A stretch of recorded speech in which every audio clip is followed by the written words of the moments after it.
Om Namaste Sri Ramdev Maharaj. Om Namo Narayanaya. For a long time I have been expecting to receive you here. Though you have not yet visited this place, you ever dwell in our heart. I know you are very busy there, but please extend your jurisdiction to Rishikesh also. This is your real home. This is your spiritual home. Your few minutes contemplation on the Ganges bank, satsang, kirtan and bhajan will recharge your inner battery and fill you with abundant energy for more work in Hyderabad and Bangalore. Inward contemplation and dynamic external activity should go hand in hand. You will enjoy both bhukti and mukti, happiness and success here, and liberation from birth and death also. So please come. I will serve you nicely simple food with a lot of love.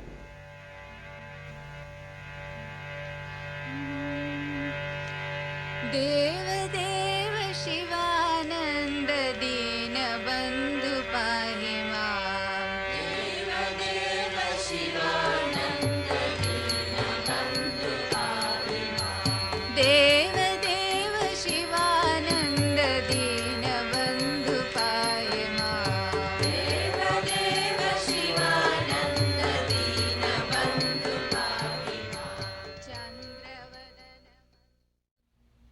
This century has seen many great, widely known saints from India.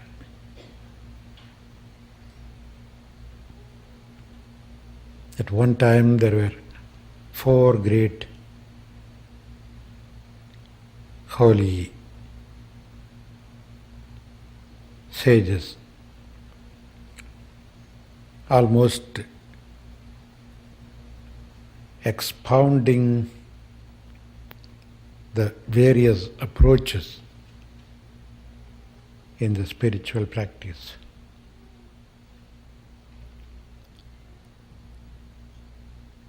All the way down south, there was Swami Ramdas. You might see his picture, the second one, Swami Ramdas. He was all devotion, bhakti yoga, all bhakti, total surrendering. He demonstrated in his life what surrender is.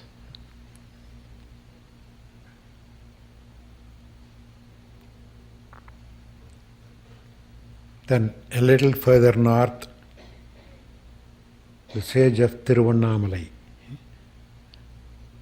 Ramana, he demonstrated the Vedantic part, the Jnana Yoga. He spoke very little, but whenever he said anything, he said it directly, no roundabout way. He would always emphasize the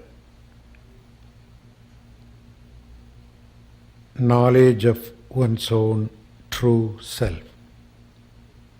He would always ask people to question oneself. Who am I?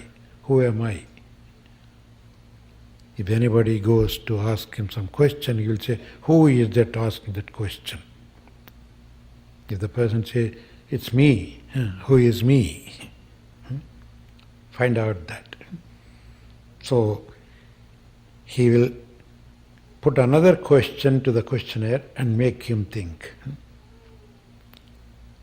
That was a direct approach, vihanga marga, the scriptures. That means like a bird flying straight to the fruit and catching it.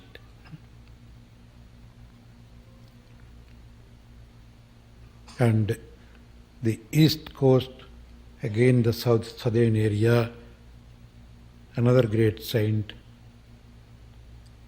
Aurobindo, Saint Aurobindo. He's also there. all one after the other. Good. He was more or less a Raja Yogi.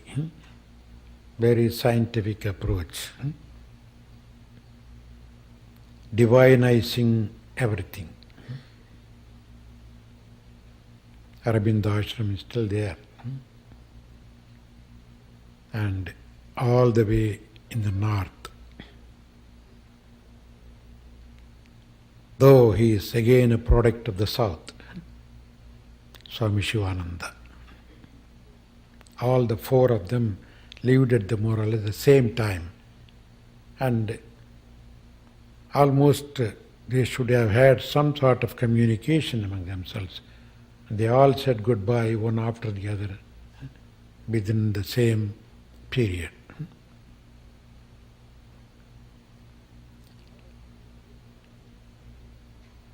So the other three were more or less emphasizing the three areas, Bhakti Yoga, Raja Yoga and Jnana Yoga.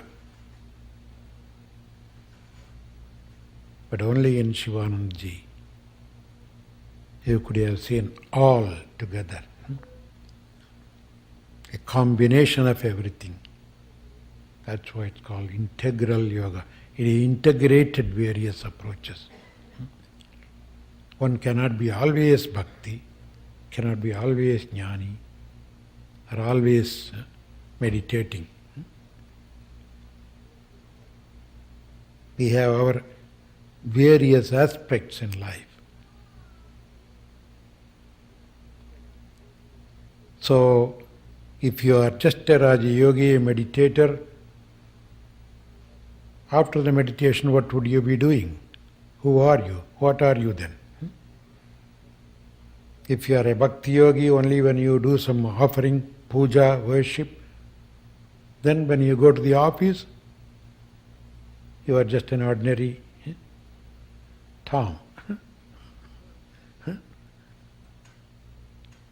So he said, why not we inject this inspiration into every minute of our life? Whatever you do, wherever you are. So it's called integral yoga is in English, integral.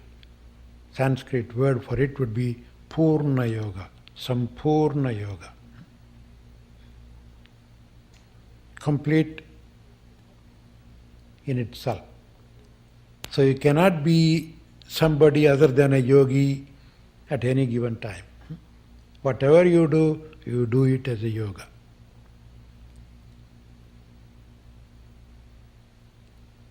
That is the greatness of Swami Shivanandaji.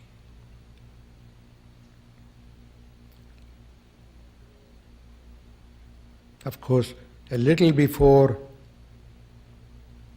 the followers of sage Ramakrishna, they were mostly into karma yoga, service, schools, hospitals, like that.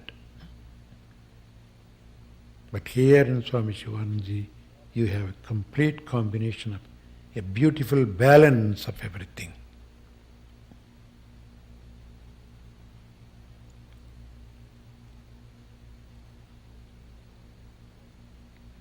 And that is the reason why he was able to attract people from all over the globe.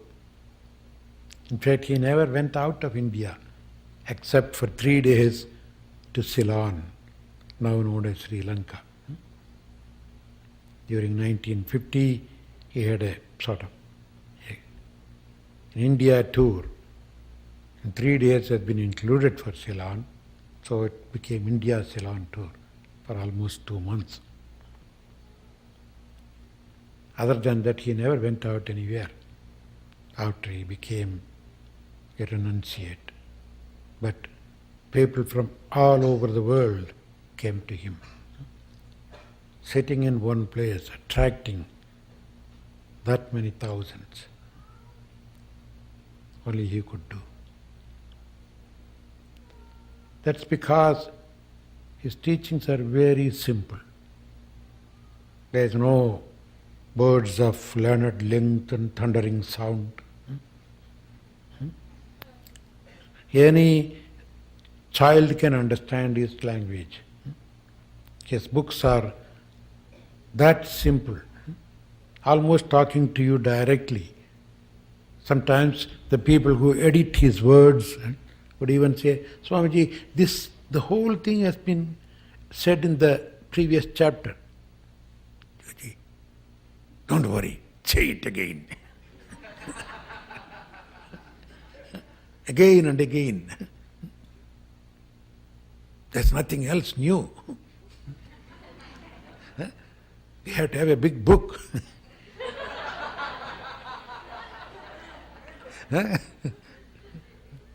Add on everything. So there will be a lot of repetitions. We would say, well, you read 10 times, somewhere at one time it will really go into your brain. Other times you may miss it. So, do it. And he will write books on all subjects. Everything in the world. There are more than 350 books he wrote. An average writer. And simple language. That's why his books were read by everybody in a way. And not only that, he will force them to read somehow. How? Send books.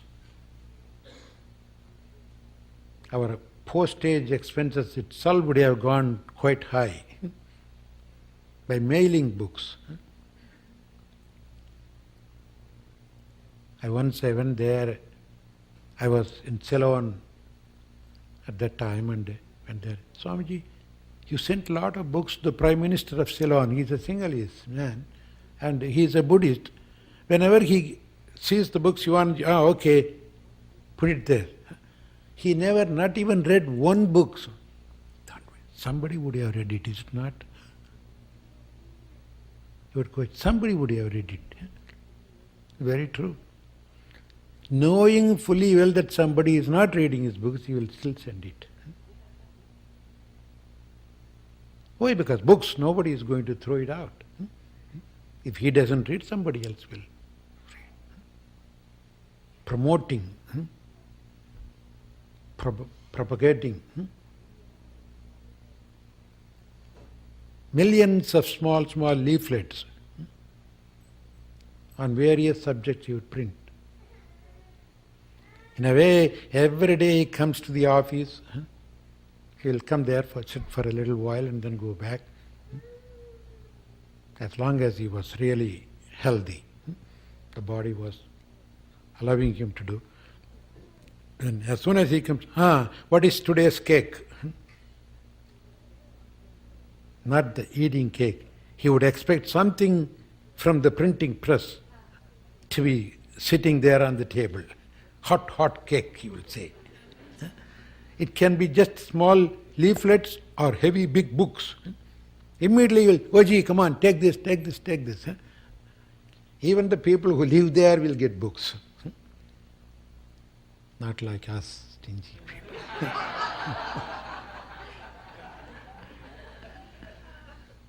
But of course, there is another secret also. Mostly all the books were printed out of the donation. Contributed by somebody. And they would immediately say, he will ask them to write up about their little biography.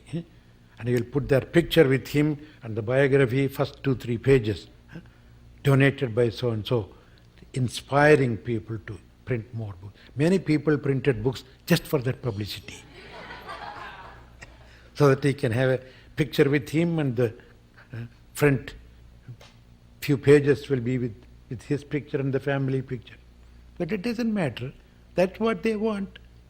And give it to them. But the others can read the rest. Leaflets.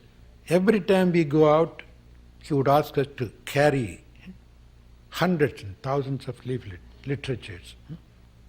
Go, give it. Whomsoever you see, just give it.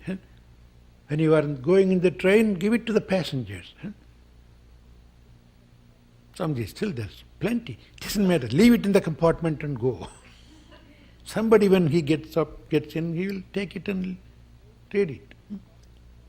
Sometimes standing train, we will go and drop leaflets into the compartments and go. Very often we used to sometimes even joke with Swami. Swamiji, what is this? You are printing all this. It's all, we spend so much money. Look what happened to our leaflets. The fellow who was selling some, the Bombay mixer like thing, he uses this for wrapping. They use those for wrapping paper. Shh, don't worry. The other day somebody came here, and you know what he told me? I got some mixer, I was eating it, I finished it, then casually I just opened it. It was a spiritual instruction. He read it, and he came here now. You see? Even for wrapping paper, he will print everything and send it. Who knows, one day when he reads something, he eats, after eating, he will read something. That was his way of making people aware of the spiritual truths. Promotion. Nobody has promoted things like this. And one unique thing is, apart from the Bhakti, Yoga, Vedanta, he is, in a way, the main person to even put so much of emphasis to Hatha Yoga.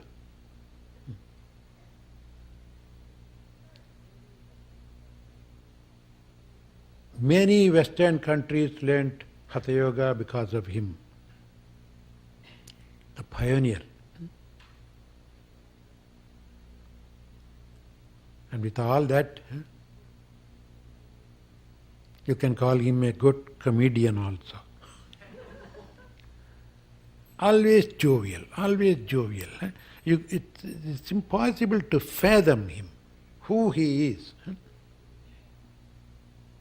One day somebody gave him a nice shawl, and then he was wearing it, and then one of the ashramites was not having anything. He just Oji, come on, take this, use it. He gave it away, fine. But then after a month or so, the person who sent the shawl was visiting the ashram. He said, oh no, he would be happy if he sees me wearing the shawl. Now I gave it away to him. I don't know how to go and ask him back. He was telling me, could you go and just tell me? Just borrow it from him until that guy comes and goes away. I'll just wear him. See how conscious he is about all this. Many of the things, when people come, you will wear that, so that they will be happy. Gurudev is wearing what I gave. That's all he wanted.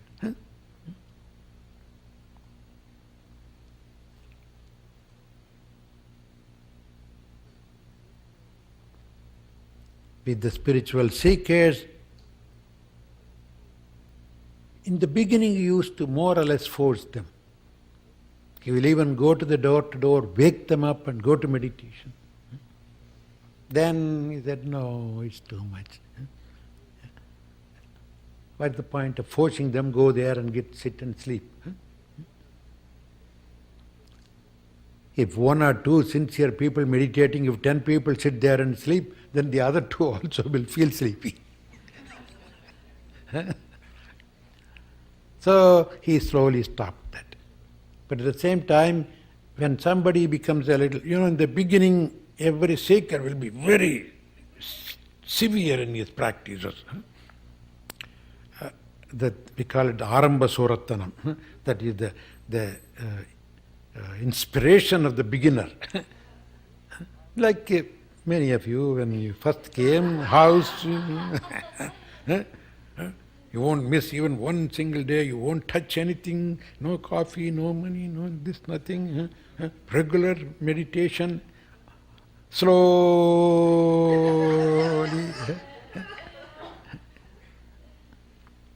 But at the same time, he would make sure that nobody exceeds the limit. Personally, I know one day I used to go in the morning, early morning meditation onto the Ganges beach, or sometimes very late in the evening when everybody goes away, I'll sit at the Ganges bank, sit for long meditation. One day I heard him literally shouting at me. I didn't even see him, he just came behind me. "Oh Ji, what are you doing?" He always calls, "Oh Ji." That means, oh, Ji means that is a sort of reverential term, like Pitaji, Mataji. Simply instead of saying, "Hey, come here," "Hello, mister," "Hey, mister," like that. Oh Ji. The Ji is a reverential, at the same time affectionate term also, like Mataji, Swami Ji, that Ji, Gandhi Ji, Nehru Ji. So he said, "Oh Ji, what is this nonsense?" I get down. Just meditate. "Oh, I see. You see the temperature now? It's a little chilly. What do you want to have? Meditation or lumbago?" Yeah. Look at me. I have a problem. I acquired lumbago because I used to go stand in the water, Ganges water, waist deep, and meditate. We don't need to do that all. That's all okay in the books in those days they wrote. They must have done it long before. Our bodies and bones are not strong enough for these days. So don't go to extremes.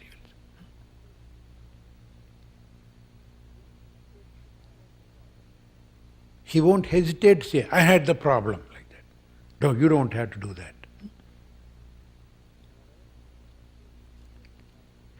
Wherever he is, he'll be literally watching people. Particularly when you are a little sincere, you get help. Directly or indirectly. He's always eager to inspire people. Prahaladan was talking about the musicians, singers, dancers, whoever comes, he admires them, inspires them. There was a story about one of the young boy. I think it must be, it was even enacted, I think, in school children one time. A young boy came and he was playing the temple pipe, saying, "I am the son of so-and-so, a well-known player." He was a really well-known man, and this boy was his son. So he came and he was playing. "Oh, look at that, as the father, so the son." We have to close our ears. And he was simply appreciating, "Oh, wonderful, play one more, play one more."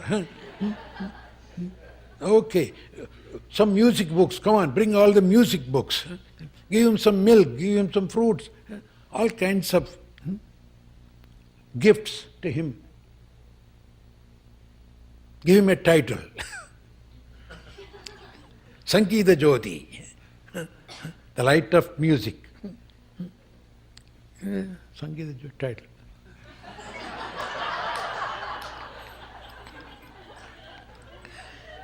But we never knew what's happening behind all this. When he came the following year, he was an expert.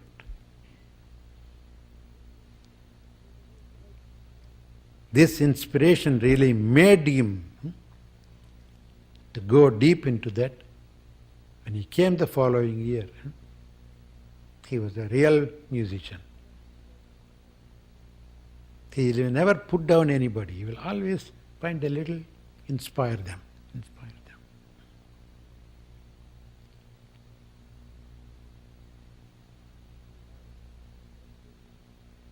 He will have special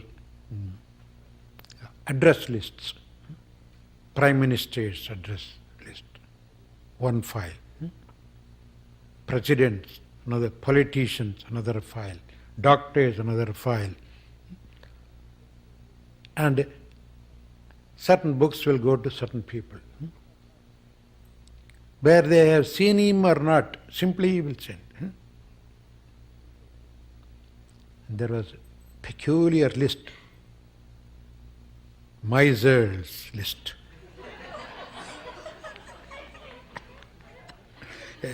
A file of names, miser's list.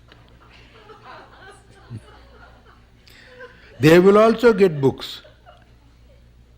We used to say,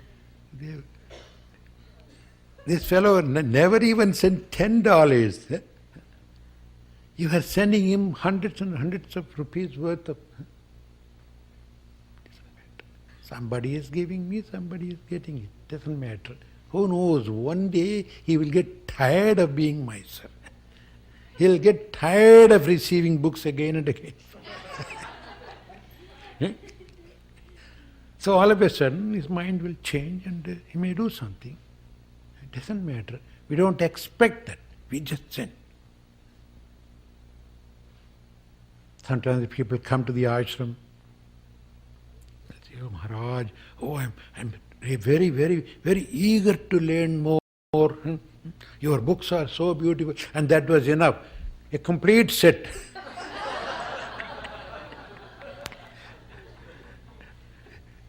Not that you go to the front store and buy it from Ganesh. Lucky Ganesh didn't start his business there. Because when books come published, of course, as I said, mostly all through donations, somebody would have 1,000 copies, 5,000 copies at their contribution. But because somebody gives it free, it doesn't have to be given freely.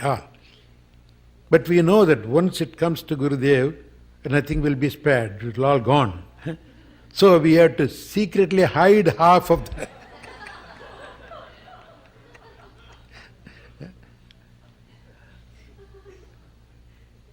And some of the visitors, look at their audacity. They'll come, they'll praise, and then they will get piles of books. And then, Gurudev, I came by plane and already my luggage is so heavy. I don't know how to carry all this. I have to pay a lot. Oh, don't worry, don't. Take his address, mail it all. You give him books, and then he can't take it. We have to send postage also for that. That's why he was not known as Shivananda much, but he was known very much as Givananda. Oh yes. I have never seen anybody giving like that. It's a great heart, big heart. Like a child's heart. If he sees children playing, he'll immediately go join them. There is a race, there are some pictures, I don't know where they are. It must be in our archives. There is a game where the children bite the spoon, and in the front, the spoon there is an egg, spoon and egg race. And they run without making the egg fall down. So instead, there we don't use eggs, so he'll put a potato there. Spoon and potato race. And he will also bite one and run with them.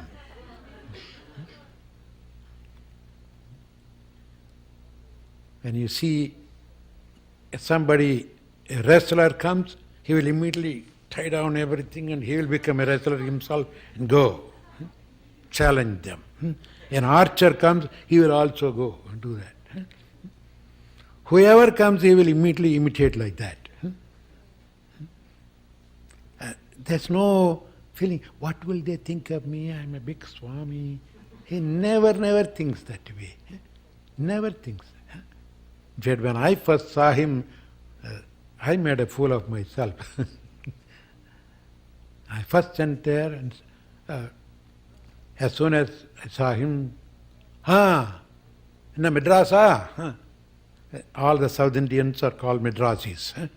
Madrasa, Tamil, he speaks in Tamil. Immediately he knew I'm a Tamilian, so he speaks. Madrasa.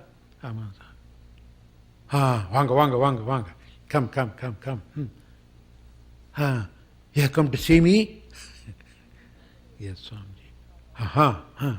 Okay, we'll talk afterwards. Kudunga, coffee kudunga, idli kudunga. Coffee, Swamiji.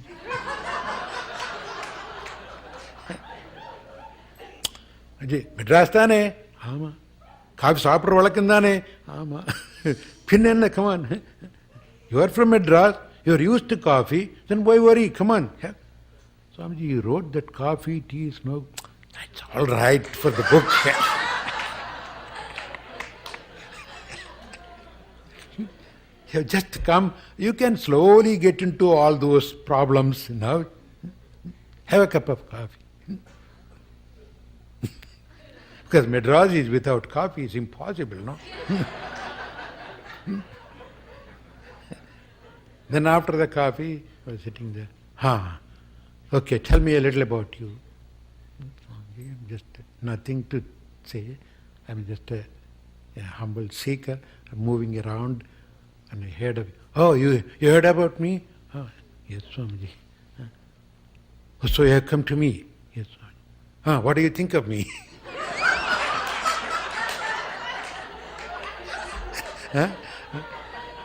Now you have come and seen me, what do you think? And I had the audacity to tell him, Swamiji, I was a little disappointed.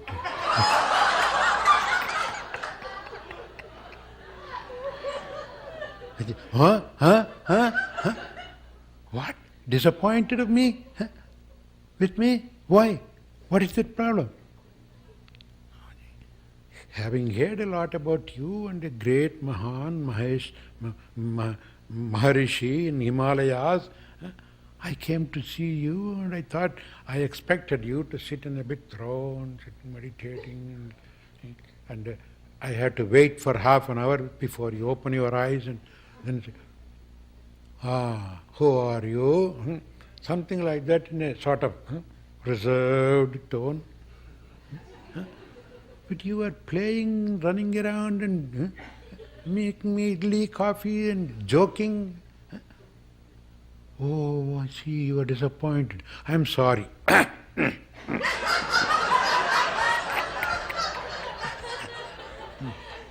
Vargo. He started immediately acting like a bit. Ipasariya, am I right now?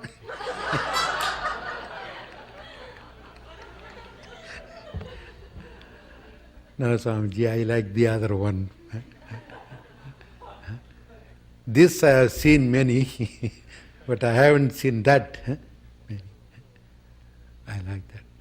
Oh, so I can be the same old person back. Yes, Swamiji. What do you do? Do you do a little yoga, hatha yoga? Yes, Swamiji, I used to practice a little hatha yoga. I learned from books in South India. Good, all right. So you be in charge of my hatha yoga department. Right away.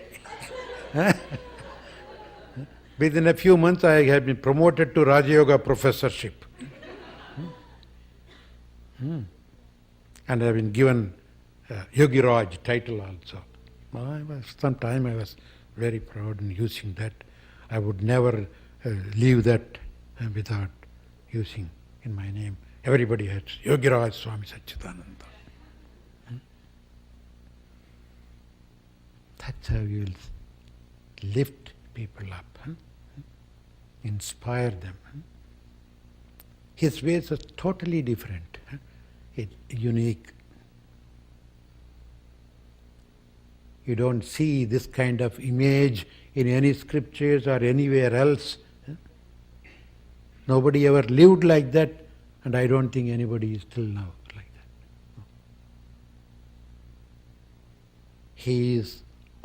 There is only one Shivananda.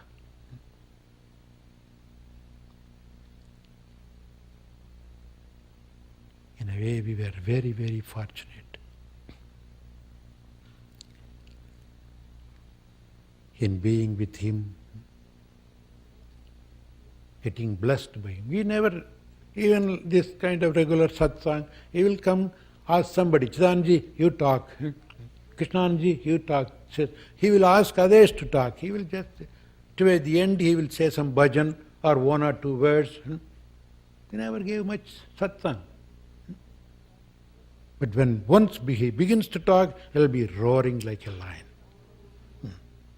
You immortal self of Atman, blessed souls. His tone itself will be very different at that time. Otherwise, always on the road, on the way, in the near Ganges bank or somewhere in the work area, as you meet somewhere, he will immediately stop there and say a few words. Do this, this is the way, this is the way. That is the way he taught. Never as a regular classroom. Though we have Yoga Vedanta Forest University, we had. We were all professors. We made us do all that.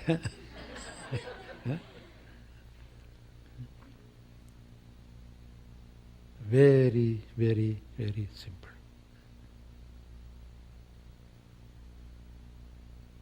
But his blessings itself was enough. And he is still continuing to take care of us all. In fact, his presence is here. He is so thrilled seeing you all.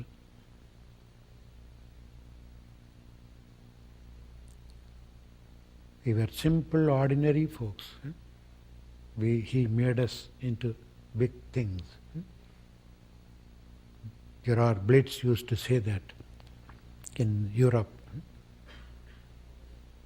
It is more or less his disciples who are all over the world now.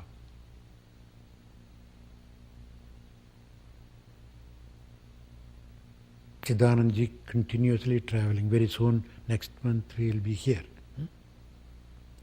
Venkateshanandaji traveled around. Vishnu Devanandaji, Jyotirmayanandaji, Shiva Premanandaji,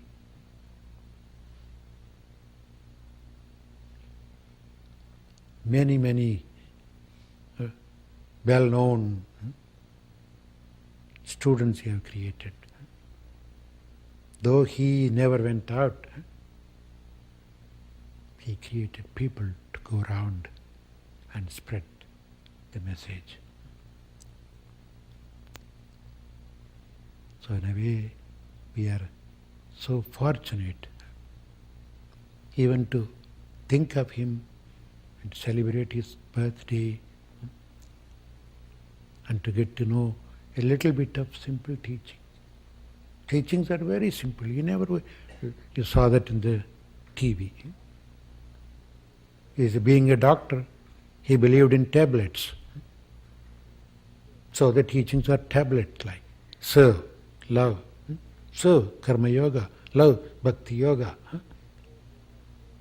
In the beginning, only 4 yogas. Serve, love, meditate, realize. Meditate, Raja Yoga, realize Jnana Yoga. Then after some time, he added give and purify also, because people were very miserly. So we had to be reminding them. So give and be clean. purify. Give and purify came later on. And this is the essence. And even if this is too much, just be good and do good. That's all. What's your teaching, Swamiji? Be good and do good. Finished. All the teachings of all the religions are summarized in these few things. Be good, do good. First you be good, and then if you are good, you will certainly do good also.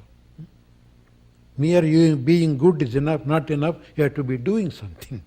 Otherwise, you are good, yes, I am good, but no use to anybody.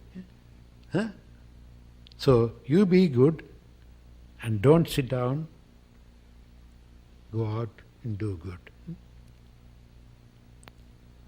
Adapt, adjust, accommodate.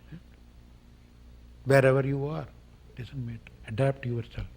That's what we say when you are in Rome, behave like Romans. Adapt yourself, adjust yourself. Don't keep complaining others. Oh, that's no good. This. You learn to adapt. It's for you to learn the adaptability. The situations are like that probably. Because if you train your mind to accommodate everything, you get the benefit. You should not allow your mind to go and blame others. You should tell your mind to face it, learn something from that, and see the nice in that, good thing in it. Then it's personal training, self-reformation. And the biggest practice, which is the highest sadhana, bear insult, bear injury. If somebody injures you, accept it. Insults you, accept it.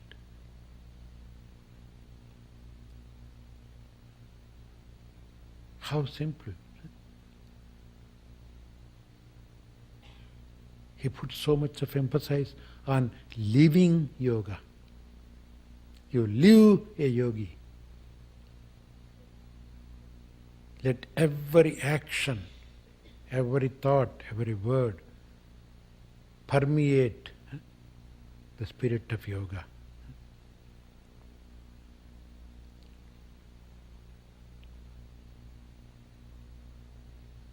So, we will be really celebrating this Jayanti by imbibing at least a few simple instructions that were given to us by him, and to make our life a little richer in the spiritual field.